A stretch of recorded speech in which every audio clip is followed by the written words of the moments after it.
Henry's haunted house.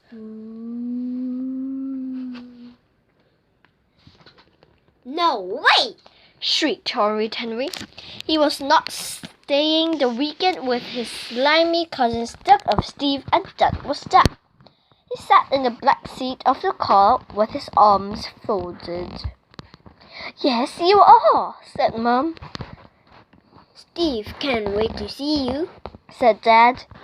This was not exactly true. After Henry had sprayed Steve with green glue last Christmas and helped himself to a few of Steve's presents, Steve has sworn revenge. Dun, dun, dun. Under the circumstances, Henry thought it would be a good idea to keep out of Steve's way. And now Mum had arranged for him to spend the weekend while she and Dad went off on their own. Perfect Peter was staying with Tidy Ted and he was stuck with Steve. It's a great chance for you boys to become good friends, she said. Steve is a very nice boy. I feel sick, said Henry, coughing. Stop faking, said Mum. You were well enough to play football all morning. I'm too tired, said Henry, yawning. I'm sure you get plenty of rest at Aunt Ruby's, said Dad firmly. I'm not going, howled Henry. Mum and Dad took Henry by the arms, dragged him to Richard's movie store, and rang the bell. Dun, dun. The massive door opened immediately. Welcome, Henry, said Aunt Ruby, giving him a great smacking kiss. Henry, how lovely to see you, said Duck of Steve sweetly. That's a very nice second-hand jumper you're wearing. Hush, Steve, said Richard Ruby. I think Henry looks very smart. Henry glared at Steve. Thank goodness he'd remembered his school shooter. He had a feeling he might need it. Goodbye, Henry, said Mum. Be good, Ruby. Thank you so much for having him. Our pleasure, lied Aunt Ruby. The great door closed. Henry was alone in the house with his arch enemy. Henry looked grimly at Steve. What a horrible boy, he thought. Steve looked grimly at Henry. What a horrible boy, he thought. Why don't you both go upstairs and play in Steve's room till supper's ready, said Aunt Ruby. I'll show Henry where he's sleeping first, said Steve. Good idea, said Aunt Ruby. Reluctantly, Henry followed his cousin up the wide staircase. I bet you're scared of the dark, said Steve. Of course I'm not, said Henry. That's good, said Steve. This is my room, he added, opening the door to an enormous bedroom. Horrid Henry stared longingly at the shelves filled with burglary, jillions of toys and games. Of course, all my toys are brand new. Don't dare touch anything, hissed Steve. They're all mine and only I can play with them. Henry scowled. When he was king, he used Steve's head for target practice. They continued all the way to the top. Goodness, this old house was big, thought Henry. Steve opened the door to a large attic bedroom with brand new pink and blue flowered wallpaper, a four-poster bed, an enormous polished wood wardrobe, and two large windows. You're in a haunted room, said Steve casually. Great, said Henry. I love ghosts. It would take more than a silly ghost to frighten him. Don't leave me if you don't want to, said Steve. Just don't blame me when the ghost starts wailing. "You're nothing but a big fat liar," said Henry. He was sure Steve was lying. He was absolutely sure Steve was lying. He was 1,000,000% sure that Steve was lying. "He's just trying to pay me back for Christmas," thought Henry. Steve shrugged.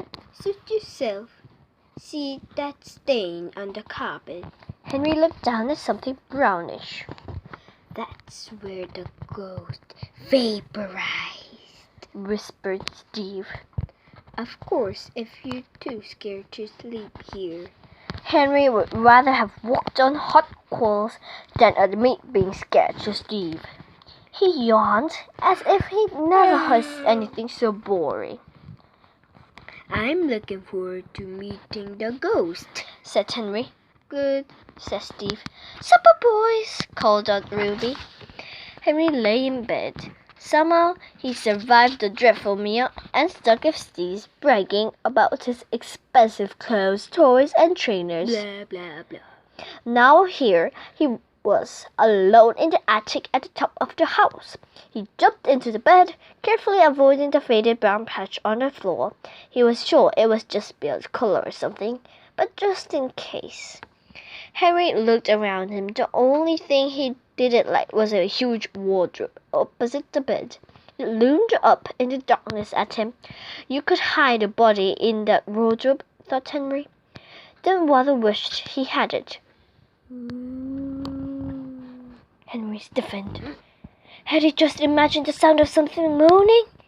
Silence. Nothing, thought Henry, snuggling down under the covers. Just the wind. This time the moaning was a fraction louder. The hairs of Henry's leg stood up. He gripped the sheets tightly. Dun, dun. Henry sat up. The ghostly, breathy moaning sound was not coming from outside. It appeared to be coming from inside the giant wardrobe. Quickly, Henry reached on the bedside light. What am I going to do? thought Henry. He wanted to run screaming to his aunt, but the truth was Henry was too frightened to move. Some dreadful moaning thing was inside the wardrobe, just waiting to get him. And then Horrid Henry remembered who he was, a leader of a pirate gang, afraid of nothing except injection. "I'll just get up and check inside that wardrobe," he thought. "I'm a man or mouse." Mouse, he thought. He did not move. Moaned the thing. The unearthly noises was getting louder. Shall I wait here for it to get me, or shall I make a move first? thought Henry. Sadly, he reached under the bed for his school shooter. Then slowly he swung his feet over the bed. Tiptoe, tiptoe, tiptoe. Holding his breath, Horrid Henry stood outside the wardrobe. Ha, ha, ha, ha, ha, ha, ha. Henry jumped. Then he flung open the door and fired. Splat! Ha, ha, ha, ha, ha, ha, ha. The wardrobe was empty, except for something small and green and black on the top shelf. It looked like it was. Henry reached up and took it. It was a cassette player covered in green goo. Inside was a tape. It called Dr. Jekyll's Spooky Sounds.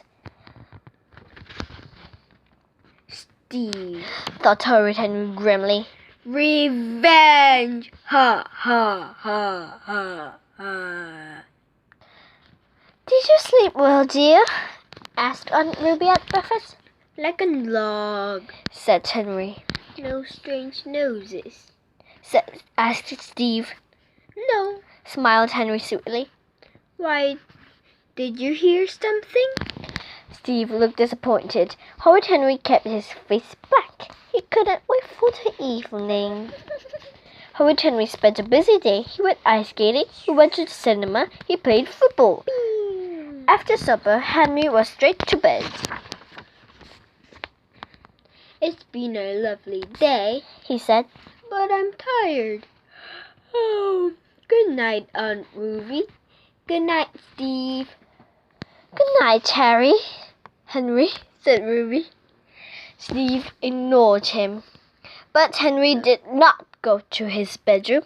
Instead, she sneaked into Steve's. He wriggled under Steve's bed and lay there waiting. Soon Steve came into the room. Henry receded under the urge to reach out and seize Steve's skinny leg. He had something much scarier in mind. He heard Steve putting on his blue bunny pajamas and jumping into bed. Henry waited until the room was dark. Steve lay above him, humming to himself. Doopy-doopy-doopy-doo, sang Steve. Slowly, Henry reached up and ever so slightly poked the mattress. Boop! Silence. Doopy-doopy-doopy-doo, sang Steve a little more quietly.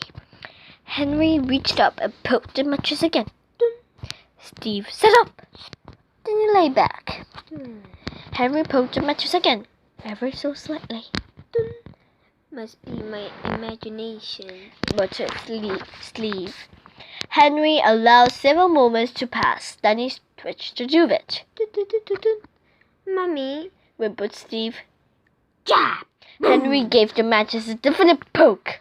Ah! Screamed Steve. He leapt up and ran out of the room. Mummy, help! Monsters! Henry scrambled out of the room and ran silently up to his attic. Quick as he could, he put on his pajamas, then scattered noisily back down the stairs to Steve's. Aunt Ruby was on her hands and knees, peering under the bed. Steve was shivering and quivering in the corner. There was nothing here, Steve, she said firmly. What's wrong? Asked Henry. Nothing. Muttered Steve.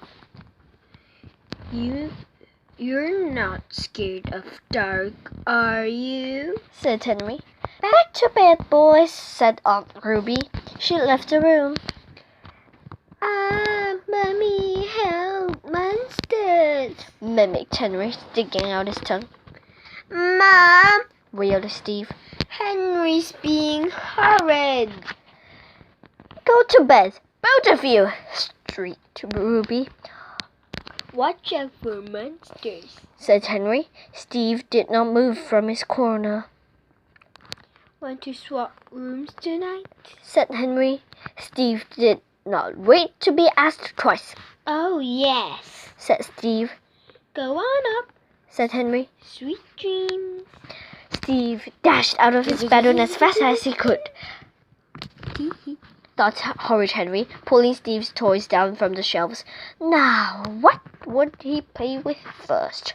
Oh, yes. He'd left a few spooky sounds of his own under the attic bed, just in case.